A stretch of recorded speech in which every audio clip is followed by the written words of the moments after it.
नमस्कार दोस्तों, आज हम आपके सामने आपस की फूट कहानी लेकर आए हैं।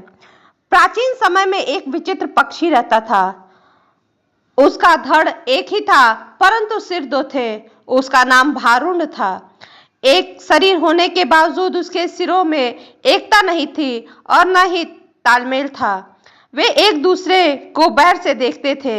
हर जीव सोचने समझने का काम दिमाग से करता है और दिमाग होता है सिर में दो सिर होने के कारण भारुण के दिमाग भी दो थे, जिनमें से एक पूरब जाने की सोचता था तो दूसरा पश्चिम। यह होता था कि टांगे एक कदम पूरब की ओर चलती थी तो अगला कदम पश्चिम की ओर, और भारुण स्वयं को वही खड़ा पाता। भारुण का जीवन बस दो सिरों के बीच रस्सा कस्सी वाला बनकर रह गया था।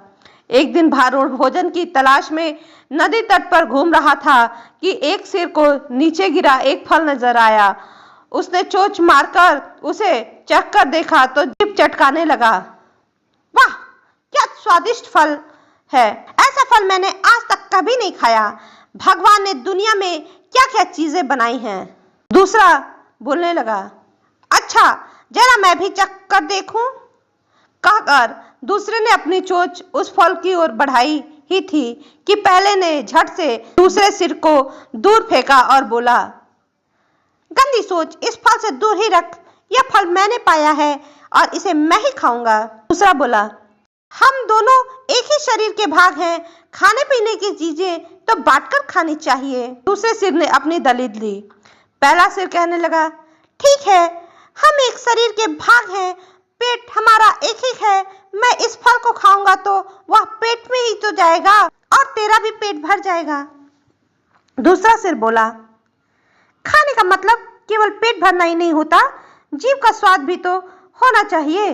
तबीयत की संतुष्टि तो जीभ से ही मिलती है। खाने का असली स्वाद तो मुख में ही होता है। पहला सिर तुनक कर चिढ़ने वाले स्वर में बोला, मैंने तेरी जीभ और खाने के मजे का ठेका थोड़े ले रखा है। फल खाने के बाद पेट से डकार आएगी, वह डकार तेरे मुंह से ही निकलेगी। उसी से गुजारा चला लेना। अब ज्यादा बकवास न कर और मुझे शांति से फल खाने दे। ऐसा कर पहला सिर चटकाने ले लेकर फल खाने लगा। इस घटना के बाद दूसरे सिर ने बदला लेने की ठान ली और मौके की तलाश में रहने लगा। कुछ दिन बाद फिर भारुण भोजन की तलाश में घूम रहा था। दूसरे सिर की नजर एक फल पर पड़ी। उसे जिस फल की तलाश थी उसे वह मिल गया। दूसरा सिर उस फल पर चोंच मारने ही जा रहा था कि पहले ने चीखकर चेतावनी दी, अरे अरे, यह फल मत खाना। क्या तुझे पता नहीं कि यह विषैला फल है? इसे खाने से मृत्यु भी हो सकती है। दूसरा सिर हंसा। तो चुपचाप अपना काम देख, तुझे क्या लेना है? मैं क्या खा रहा हूँ भूल गया, उस दिन की बात है। पहले सिर ने समझाने की बहुत कोशिश की, तुमने यह फल खा लिया तो हम दोनों ही मर जाएंगे। दूसरा सिर तो बदला लेने पर उतारू था। वह बोला, मैंने तेरे मरने जीने का ठेका थोड़ा ले रखा है। मैं जो चाहता हूँ वह खाऊंगा, चाहे उसका नतीजा कुछ भी हो।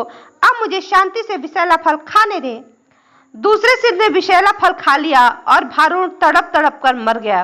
दोस्तों, इस कहानी से हमें यह शिक्षा मिलती है कि आपस की फूट सदा ले डूबती है। धन्यवाद दोस्तों। अगर आपको कहानी अच्छी लगी हो तो प्लीज इसे लाइक शेयर सब्सक्राइब करना ना भूलें।